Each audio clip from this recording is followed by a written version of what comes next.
Political दर्पण, पक्षकारिता नहीं सिर्फ पत्रकारिता।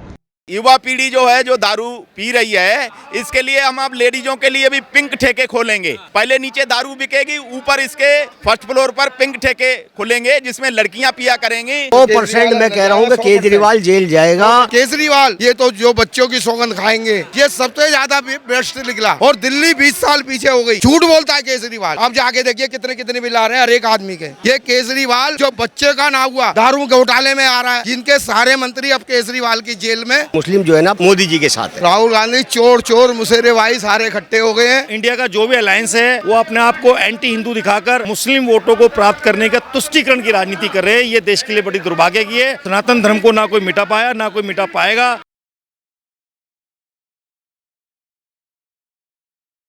मेरा नाम दीप सेनानंद है। भाई साहब कह रहे हैं कि राहुल गांधी जी सही उम्मीदवार नहीं है 24 में लोकसभा चुनाव के लिए। राहुल गांधी चोर चोर मुशर्रफ सारे इकट्ठे हो गए हैं। राहुल गांधी को यो नहीं पता कि आटे को लीटर कहते हैं। जो आटा 100 ग्राम कम है उसको लीटर बताते हैं, किलो में 100 ग्राम ज़्यादा होता है। जो राहुल गांधी ने जो शुरू से मोदी जी ने वो कर दिया कि पहले खाई इन्होंने रसमलाई, अब मोदी जी ने खिला दिया दही और खिचड़ी, इनके दस्त हो गए बंद। ये है सारे चोर इकट्ठे हो रहे हैं। एक शेर और गीदड़ साड़े हो गए और शेर आगे निकलेगा। 2024 में भारी बहुमत से बीजेपी की सरकार बनेगी। बीजेपी के अलावा कोई नहीं आना। और केजरीवाल जो प्रदर्शन हो रहा है, ये तो जो बच्चों की सौगंध खाएंगे, वीआईपी कल्चर नहीं लेंगे, ये सबसे ज़्यादा बेस्ट निकला। और दिल्ली 20 साल पीछे हो गई। इसने ऐसा किया है कि जनता दरबार लगाएंगे, जनता दरबार से भाग जाएंगे। इन्होंने जो 10 साल जीता आदमी, इन्होंने 5 साल के लिए मरने के लिए छोड़ दिया। दे तो रहे हैं, जनता को भी तो लाभ दे रहे हैं ना। वो कह रहे हैं कि हमने फ्री की बिजली दी है, महिलाओं के लिए बसों में फ्री सुविधाएं दी। मैं एक रेडी फूल पटरी लगाता हूँ, मेरा हमेशा बिल, तब से ये केजरीवाल आया राशन कट गया, 40,000 रुपये बिल आया है मेरा। और एक रेडी का 23,000 रुपये बिल आया है। झूठ बोलता है केजरीवाल। आप जाके देखिए कितने कितने बिल आ रहे हैं हर एक आदमी के। ये केजरीवाल जो बच्चे का ना हुआ अपने महल में खर्च कर रहा है, दारू घोटाले में आ रहा है, जिनके सारे मंत्री अब केजरीवाल की जेल में जगह है केजरीवाल की। ऐसे देख रहे हैं 24 के चुनाव जो आ रहे हैं, किसको देख रहे हैं? हम ये देख रहे हैं वो जो पहले, जैसे कि अभी तुमको जिक्र कर रहे हैं कांग्रेस का होता, पहले वाला मुस्लिम अब नहीं है। मुस्लिम समझदार हो गया है, पहले से ज़्यादा बेहतर। अब मुस्लिम जो है ना मोदी जी के साथ है। मोदी जी के साथ है, पर वहाँ पर आरोप लगाया जाता है मोदी जी के ऊपर कि तुष्टीकरण की राजनीति करती है, मुस्लिम वर्ग को दबाया जा रहा है। अगर मुस्लिम वर्ग को दबाया जाता, लाल किले जैसी प्राचीन मंदिर से, वो क्या कहते हैं, 140 करोड़ मेरे अपने परिवार, सबका साथ, सबका विकास, सबका विश्वास और सबका प्रयास, तो भाई उसमें कहाँ हिंदू मुस्लिम आ गया? हाँ, मुस्लिम साथ है भाई। 24 में आप इतना मतलब कंफर्म होकर के कह रहे हैं। काम क्या है, विकास क्या है भाई? आप देखिए ना, आप कहीं भी जाकर के देखिए ना, इनवाल चोरों वाल थोड़ा ही है। जैसे कि ये कहते थे कि भ्रष्ट हम खत्म कर दे, अरे एक एक आदमी इसका भ्रष्ट में अब देख तो रहे हो आप। पहले कौन जाता है हवाला कांड में, कौन जाता है भाई इसका? सत्येंद्र जैन। उसके बाद जो शराब घोटाला, उसमें कौन जाता है? मनीष सिसोदिया। अब कौन जाने को तैयार बैठा है? संजय सिंह। और उसके बाद मैं दिवाली जो है ना, वरना जो है ये मिठाई में भी घोटाला करेगा। इसको जो है ना मिठाई ऐसी इतनी मिले कि ताकि जेल में ही जाएगा, बस देख पावे। मिठाई में भी घोटाला करेगा? बिल्कुल। अरे इसके तो चलने में भी घोटाला है। तो कह रहे हैं हम कट्टर ईमानदार हैं, अगर हम ईमानदार नहीं तो कोई ईमानदार। बड़े भाई, मैं आपके चैनल के माध्यम से कहता हूँ, हो सकता है मुझसे ज़्यादा जानकारी आपको होगी। अगर इनकी ईमानदारी होती तो भाई इन्हीं के मंत्री या इन्हीं के विधायक क्यों जाते?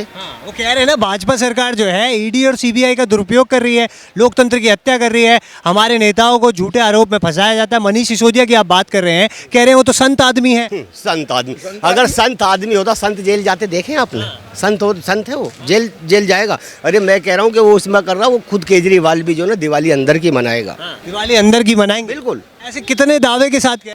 मैं 100% मैं कह रहा हूँ कि केजरीवाल जेल जाएगा। क्योंकि देखो सुनो, चोर चोरी कर रहा है, लेकिन उनका शरगना जो करवा रहा है तो वो पहले जाना चाहिए। बल्कि गलती हुई है कि उसे पहले भेजना था, ये बाद में जाते हैं कि चांद पर जो झंडा फहराया गया है उसका श्रेय भी जवाहरलाल नेहरू जी को मिलना चाहिए, देश के पहले प्रधानमंत्री को, क्योंकि इसरो जो है वो नेहरू जी का विजन था। तो वो मोदी जी ये तो नहीं कहते उनको नहीं मिलना चाहिए। सबका साथ सबका विकास सबको ही मिलना चाहिए। 130 करोड़ जनता को मिलना चाहिए इसका विकास का सारा कुछ। जो जनता पे जो चंदा पे जो झंडा लहराया गया है वो 130 करोड़ जनता के सहयोग से ही तो लहराया गया है। ऐसे देख रहे हैं, सही कह रहे हैं क्या? नेहरू जी का विजन बता रही है कांग्रेस इसको? नहीं, नेहरू का विजन कहाँ से रहेगा? दूसरों को बता रहे हैं कि नेहरू जी का था, जब पहले रखा तो होता तो रख तो दिया था नेहरू ने। अरे अब देखिए, ये होता विकास की लाइन, ये होता सबको साथ लेने वाला चलने वाला।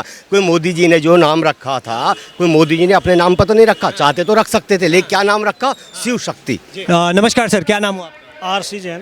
जी, मैं जानना चाहूंगा 24 के चुनाव बहुत ज्यादा नजदीक है, भाजपा को देख रहे हैं या फिर अन्य किसी विपक्षी दल को? नहीं, अन्य तो कोई है ही नहीं लड़ाई में, और सिर्फ भाजपा ही है, क्योंकि मोदी ने इतनी बड़ी लकीर खींच दिया कि ये सारे इकट्ठे मिल करके उस लकीर को पार नहीं पा सकते।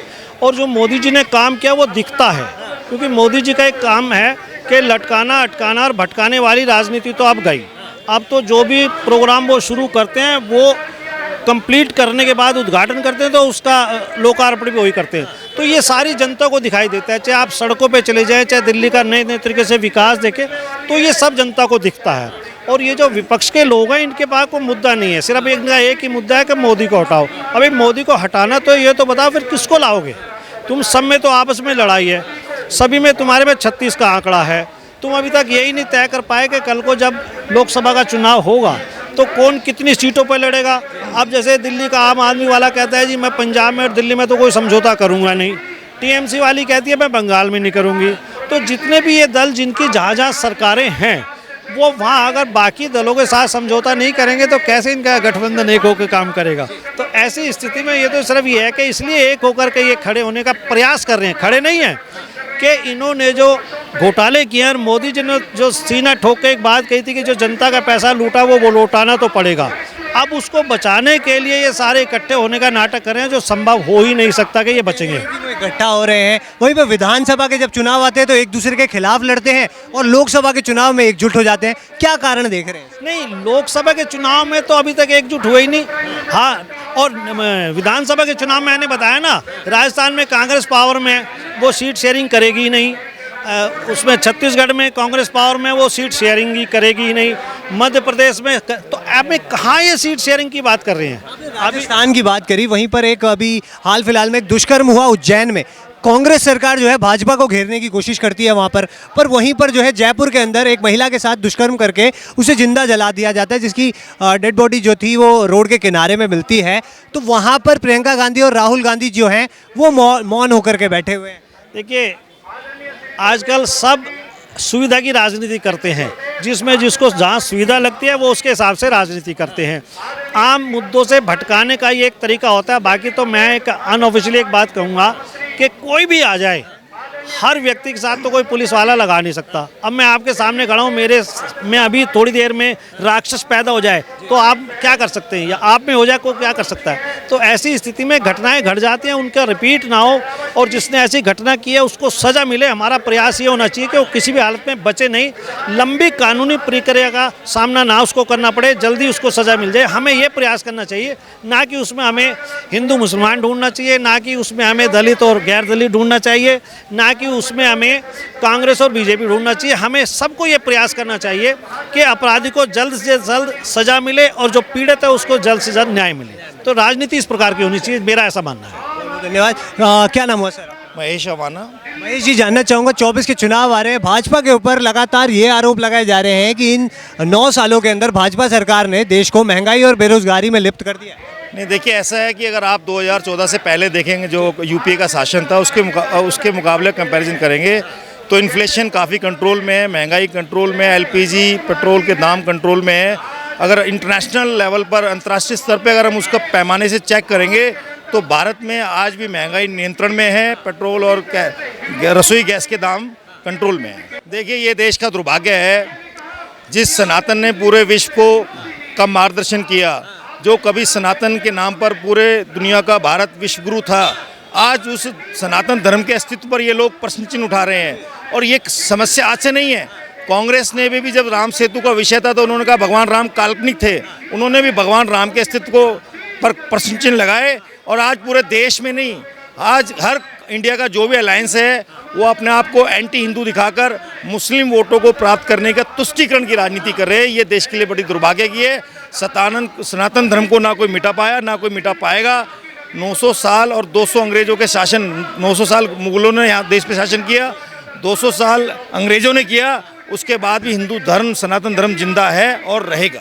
वहीं पर जो है कहा जा रहा है, जिस प्रकार आप बात कर रहे हैं कि सनातन विरोधी बातें करती है विपक्ष पार्टी और मुस्लिम वोट बैंक जो है वो गैदर करने की कोशिश कर रही है, तो क्या 2024 के जो लोकसभा के चुनाव आने वाले हैं, क्या ये इनके मैनिफेस्टो में रहने वाला है कि सनातन को खत्म कर देना चाहिए?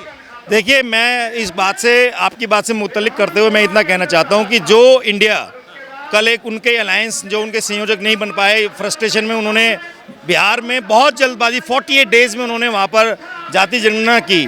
मैं कहता हूँ जाति गणना होनी चाहिए, पूरे देश में होनी चाहिए। अगर उसी को पैमाना माने तो देश में 80% हिंदू सनातन धर्म के लोग हैं। क्या उनको उनका अधिकार मिलना चाहिए? उनको उनके हिसाब से उनकी भागीदारी, जितनी वो बात करे, जिसकी जितनी जनसंख्या उसकी उतनी हिस्सेदारी, तो उन्हीं की कथनी और करनी में बहुत फ़र्क है। हम स्वागत करते हैं देश में जातीय जनगणना होनी चाहिए, लेकिन जिस प्रकार वो देश की जनता को दिग्भ्रमित कर रहे हैं, दिशा भ्रमित कर रहे हैं, बरगलाने का काम कर रहे हैं, देश की जनता बखूबी जानती है कि आने वाले 2024 के चुनाव में वो इन मुद्दों को भटकाने का काम करेंगे। लेकिन देश की जनता निश्चित रूप से 2024 में पुनः मोदी जी पूर्ण बहुमत से नहीं, पहले से ज़्यादा 350 सीटें जीतकर प्रचंड बहुमत के साथ पुनः सरकार बनाने जा रहे हैं। विपक्ष तो कह रहे हैं कि 24 के चुनाव में इस बार नरेंद्र मोदी जी को हम उखाड़ करके ही फेंक देंगे। विपक्ष ने तो ये बात 2014 में भी कही, 19 में भी कही, लेकिन देश की जनता का प्यार उनके साथ है। आज हर राज्य में जो चुनाव होते हैं, राज्य सरकारों के अभी 5 राज्यों के चुनाव हैं, राजस्थान, छत्तीसगढ़, मध्य प्रदेश और तेलंगाना और मिजोरम, तो 5 ये एक तरह से सेमीफाइनल है इस लोकसभा चुनाव का। तो वो बताएगा दिल्ली के अंदर जो चुनाव है, देश का जो चुनाव है, उसके लिए लोग मोदी जी को चुनते हैं, और जो राज्यों के चुनाव हैं उसके लिए लोग अपने हिसाब से पसंदीदा सरकारें चुनते हैं। निश्चित रूप से जब देश का चुनाव आएगा, लोकसभा का चुनाव आएगा, तो देश की जनता पूरा प्यार, समर्थन, आशीर्वाद मोदी जी को देगी, इसमें कोई संदेह नहीं है। कोई संदेह नहीं है। कैसे देख रहे हैं आप, सहमत है इस बात से कि 24 के चुनाव में मोदी जी को ही सारा का सारा क्रेडिट मिलेगा? देखिए, मेरा संतोष शर्मा नाम है, मैं ज़िले में सहकारिता सेल में संयोजक हूँ और पूरा ज़िला देखता हूँ। मैं ये कहना चाहता हूँ कि खाली ज़िले और दिल्ली से बात नहीं बनती है, पूरा देश। आपने देखा होगा कि पूरे देश में मोदी जी के सबसे ज़्यादा चाहने वाले हैं, फॉलोवर हैं। आपने देखा होगा पूरे विश्व में हमारा डंका है। अगर भारतीय भी कहीं विदेश में बोलता है कि भाई मैं भारत से बिलोंग करता हूं या मैं भारतीय हूं, तो उसका सीना 56 इंची का हो जाता है, जैसे मोदी जी कहते हैं। उसी हिसाब से हमारा भी सीना पूरे देश में 56 इंची का सब लोग लेके घूम रहे हैं। और यहाँ केजरीवाल इतना भ्रष्टाचार कर रहा है, आपने देखा होगा, हमें प्रदर्शन करना पड़ रहा है, जिसमें देश की, देखो भारत की राजधानी है दिल्ली, दिल्ली के अंदर इतना भ्रष्टाचार हो रहा है, लोगों को पानी पीने को नहीं मिल रहा है। इसने, केजरीवाल ने क्या करा है, दारू से लोगों को नहला दिया है। आपने देखा होगा पहले जब ठेके खोले हैं, मैं एक ऐसा व्यक्ति था, मैंने कहा भाई मैं आत्मदाह कर लूँगा अगर ये ठेका बंद नहीं हुआ था, तो मैंने वो ठेका जो है कम से कम उसको करीब 10 दिन तक हमने बंद करवाया। ये हमारी उसमें कामयाबी हुई, नहीं तो हमने तो ऊपर ही जाना था। उसके बावजूद भी केजरीवाल ने बोला जेका कि अब तक तो ये युवा पीढ़ी जो है, जो दारू पी रही है, इसके लिए हम अब लेडीज़ों के लिए भी पिंक ठेके खोलेंगे।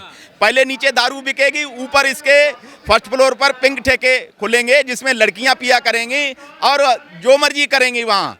तो ऐसा व्यक्तित्व वाला आदमी, बताओ, ये मुख्यमंत्री बन गया। अब किस्मत में कैसे जोर पे देखा ना, क्योंकि भ्रष्टाचार नहीं होगा तो हम लोग क्या कहेंगे सामने वाले को। ऐसा भ्रष्टाचारी ये पहला व्यक्ति पैदा हुआ है। आपने देखा होगा जब ये चुनाव लड़ रहा था, जब अन्ना हजारे के साथ में था, तो इसने अन्ना हजारे के संग में ये दुभांति कर दी कि देखो उसको साइड करके अपने आप ये मुख्यमंत्री बन बैठा और अन्ना हजारे को साइड कर दिया।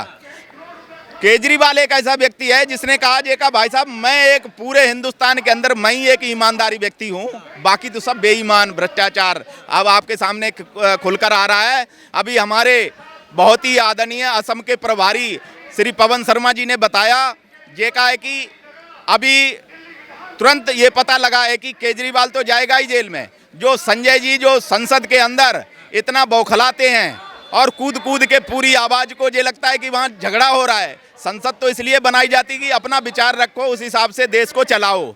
जितने भी मुद्दे हैं, जितने कानून हैं, उनको बना करके हमें आगे बढ़ना होता है। लेकिन संसद जी वहाँ गुंडागर्दी करते हैं, क्योंकि उनके विधायक ज़्यादा हैं, तो विधायक पूरी ये लगता है कि भाई ये रावण की फौज आ गई है, इस तरीके से व्यवहार करते हैं। हमारे नेता प्रतिपक्ष के रामवीर सिंह बिदूड़ी जी अभी बोल रहे हैं, आपने देखा होगा कि संजय सिंह का भी ये पर्दाफाश हुआ है, क्योंकि जो लोग दिल्ली सरकार के घोटाले में जो बंद हुए हैं जेल के अंदर, उन्होंने बोला है जे का भाई साहब हमारे को माफ़ कर दो, और हम जिन्होंने घोटाला हमसे करवाया, जिन्होंने पैसे हमसे लिए हैं, मैं उनका नाम बता देता हूं।